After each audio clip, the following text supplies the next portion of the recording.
Hello, I am Patu, along with my co-host Gengar, and we're here to welcome you to a month of creepypastas, scary stories, and the history of the darkest parts of Pokemon. Now, Gengar, he knows everything you need to know about being scary. And myself, I've gone through the history of it, and now, this year, I plan to bring you even longer for a full month of journeys, and I can't wait to start about one of my favorite topics. So without further ado, let's get started, shall we?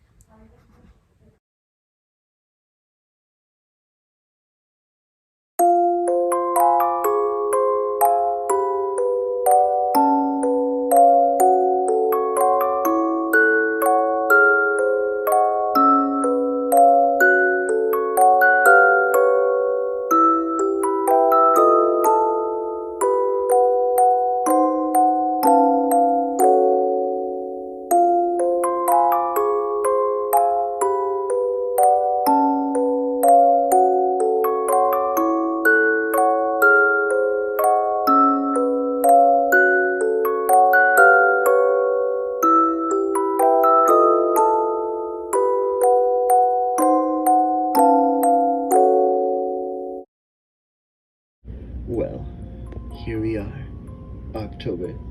Happy Halloween! Kind of, at least. With 30 days left, I plan to bring you through a spooky Pokemon month kind of thing. And today, me and Gengar, which you've seen earlier, wants to start out with a bang, and something very close to my heart. And that is creepypastas.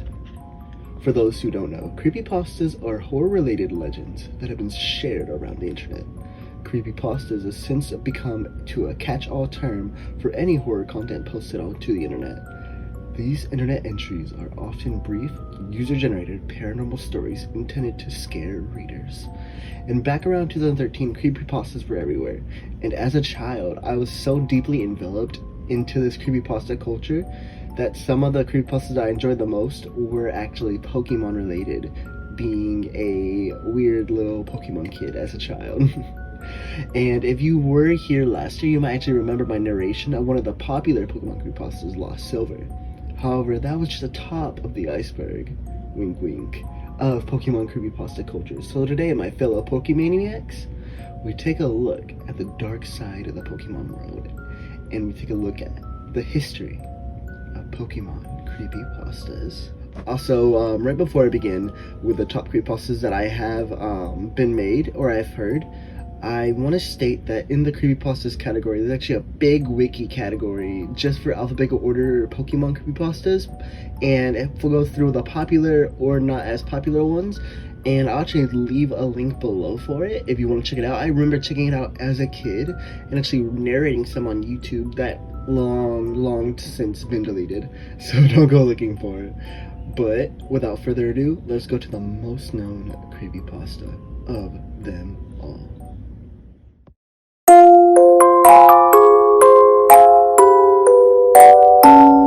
The Lavender Town Syndrome, also known as Lavender Town Tone or Lavender Town, was a peak in and illnesses of children between the ages of 7 through 12, shortly after the release of Pokemon Red and Green in Japan, back in February 27th, 1996.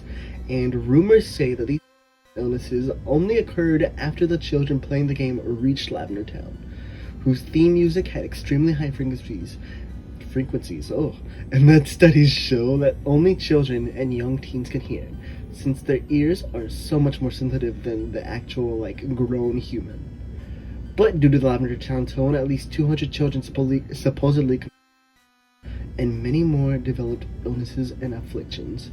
Those who did not act irrationally complained of severe headaches after listening to the Lavender Town theme. And I actually want to show you the theme. Not the actual one, but the normal one that you usually hear through actual games. And like I said, this is a creepypasta. It's not a true story. I know some more popular YouTubers have said that it's real, quote unquote, to get some clickbaiting from younger users and viewers, but it is untrue. It is not a actual thing where kids died. Pokemon would not be in like a famous motive. And I feel like it's pretty obvious, but I just want to state that just in case for younger viewers. And without further ado, let's show you that original, or not original. I don't want you guys dying, quote unquote, but let's show you this show.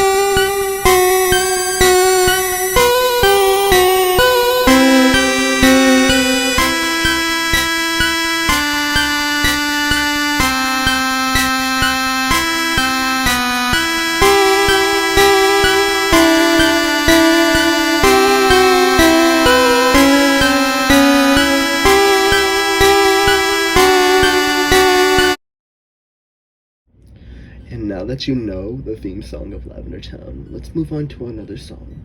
However, the musical themes of Pokemon creepypastas isn't the end with just music. At least not from a town. We have some Pokemon that have been known and popularized with the music behind its creepy stories. And with that, let's move on to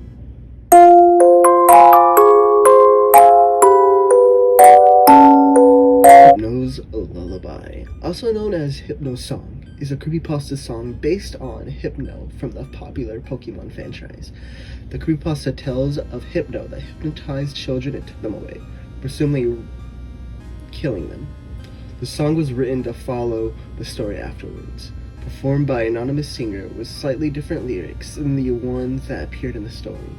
The music accompanying the lyrics is the Lavender Town theme for Pokemon Red and Green, which also has its own creepy story that I said from B earlier. And if you can't tell, most of these summaries I'm reading off are the wikis, but yes, Hypno's Lullaby, honestly this was the first creepypasta Pokemon-wise, which actually frightened me. I remember listening to it a lot when I was younger, with the simple lyrics and no actual story behind it. It did actually frighten me, but then again it came out when I was like, 10, 11, something around there. I have memories of sitting at late nights and with friends. Nothing beats the nostalgia I have for this creepy song. Let's take a listen, shall we? Come, little children, come with me. Safe and happy you will be. Away from home, now let us run. With Hypno you'll have so much fun. Oh, little children, please don't cry.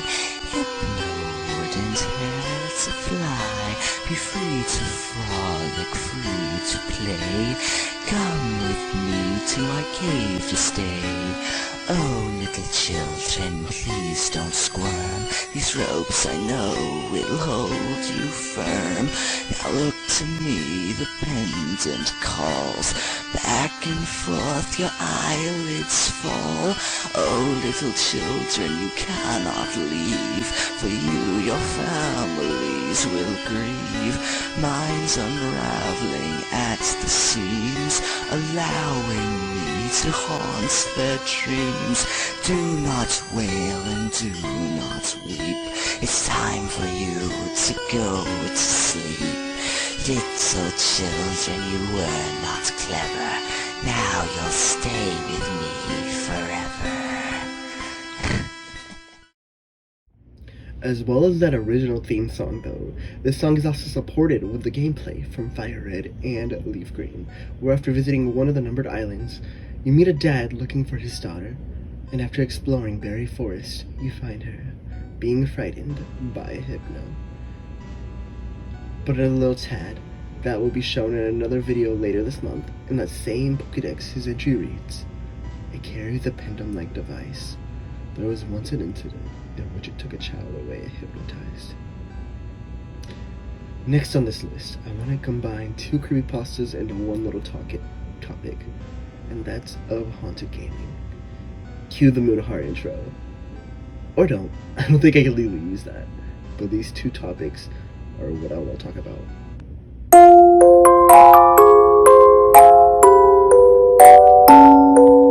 Now, I've read through Lost Silver on this channel already. However, I'll give you a quick summary. Pokemon Lost Silver is a creepypasta story about a disturbing haunted Game Boy Color cartridge for the game Pokemon Silver. This story unfolds with your character changing, your Cyndaquil dying, and a bunch of unfortunate events occurring. It's a good story and I highly recommend a reading. But now I want to go over a fresher story to my viewers, and that being...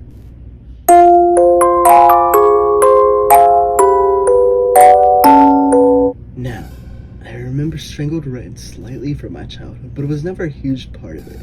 However, I want to talk about and share my opinions. Pokemon Strangled Red is a creepypasta based off of the video game.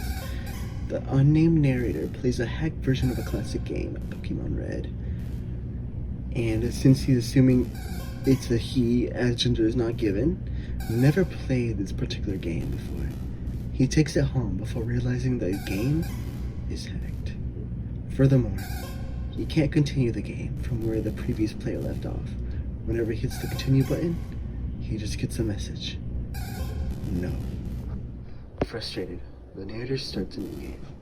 But to his surprise, he likes most of the alterations made to the game. Instead of playing as a silent protagonist who could be anybody, he plays as a fleshed out character, Steve, with his Charmander, Mickey, his brother Mike, as a rival, and a realistic relationship and dialogue with various NPC characters, and a cool sprite to boot. And from context clues, the narrator is able to infer the hack game takes place a year before the actual Pokemon Red and Blue games. As the game goes on, Mickey proves to be a powerhouse. She handles type disadvantages extremely well, and evolves earlier than is typical for members of her species. And Steven gains an actual reputation from his wins, with NPCs he's never met before eventually recognize him. And to top it all off, Steven beats Mike in the championship battle of the Pokemon League in a way that the narrator prefers to the Pokemon Red and Blue way. After the match, Mike persuades Steven into trading Mickey to him, so the 2 of them can complete their Pokédex. But the trade is interrupted by a loud snap. The game actually freezes. The narrator starts the game and finds that he is resuming play from a year, in game time at least, after the previous scene. Steven is visiting the grave of Mickey, who is implied to have died as a result of the failed trade. He appears to have completely given up on everything he achieved due to his grief, which doesn't seem to have gotten any better, and the narrator draws some chilling conclusions about why some things in the vanilla Pokemon Red and Blue are the way they are. After a time, wandering around aimlessly, wondering what he was supposed to be doing, the narrator does eventually find a path forward. Steven does know one way to bring Mickey back, and goes for it, but he ultimately pays a terrible price. This story is so similar to Lost Silver, but it keeps part of it so unique and different that I'm surprised I wasn't as into the story as I was into a child. I don't think I really heard of it as often or heard creepypasta narrations of it as much, but that's okay. The 2 stories are so good, and like either way, could have had a good childhood. But now there's so many other creepypastas from Pokemon, such as The Profession of Evolution, Ruby Black, and Blue's Tears. Like I said, I highly recommend reading some of these stories. While creepypastas may not be a major part of internet popularity at the moment, it's still such a fascinating part of history. And once in a while, I still go to it and take a look at what just scared me as a childhood. Thank you guys for watching, and let's catch up with me in the future, along with Gengar. That wasn't too bad, was it? Alright guys, I appreciate the love and support that I have gotten for the last little bit. I do plan on bringing some more content this October. The lights will always remain off, gotta stay spooky, along with my best friend. But yeah, next episode, next week, we will either be doing Plushies Top 10 or I'll have a special unboxing, ghost type unboxing at least, for a very, very spooky week. And until then, guys, I hope y'all enjoy, and I will see y'all next time. Adios.